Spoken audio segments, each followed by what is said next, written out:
the farmers' protest has led to an intense focus on MSP or minimum support price.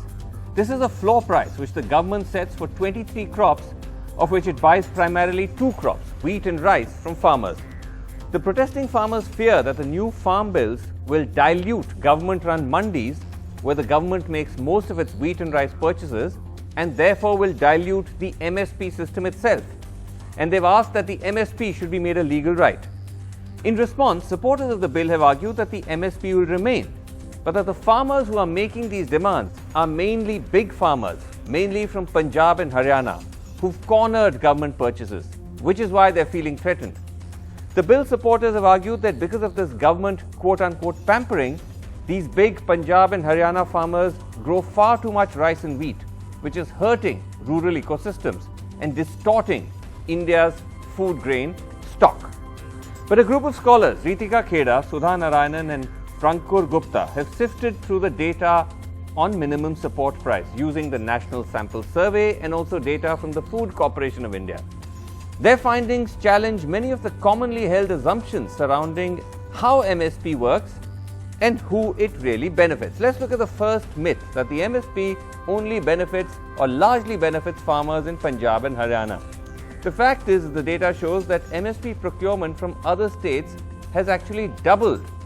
Madhya Pradesh and Chhattisgarh, Orissa, these are states which have seen a big rise in government procurement as the government has expanded its procurement basket.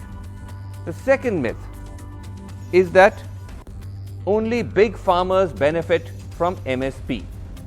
Well, the facts suggest that only 1 to 3% of those who got minimum support price were large farmers. 50 to 70% of those who sold to the government at support price were in fact small and marginal farmers. So that is something which is also a myth. And then the third myth, that Punjab and Haryana need to escape this wheat-rice trap. They're simply growing too much wheat and rice. But the fact is, amongst all the cultivators in Punjab, between 21 to almost 40% didn't grow paddy, rice or wheat. And finally, the fourth myth, that only a small percentage of farmers benefit from MSP. The figure that does the rounds more often is that only 6% of farmers benefit from support price, so it doesn't impact that many farmers. The fact is this, that 6% pertains to all paddy and wheat farmers, those who sell their crops, but also those who don't, who basically consume it for themselves. But if you look at the farmers who just sell their crops, then that figure is much higher.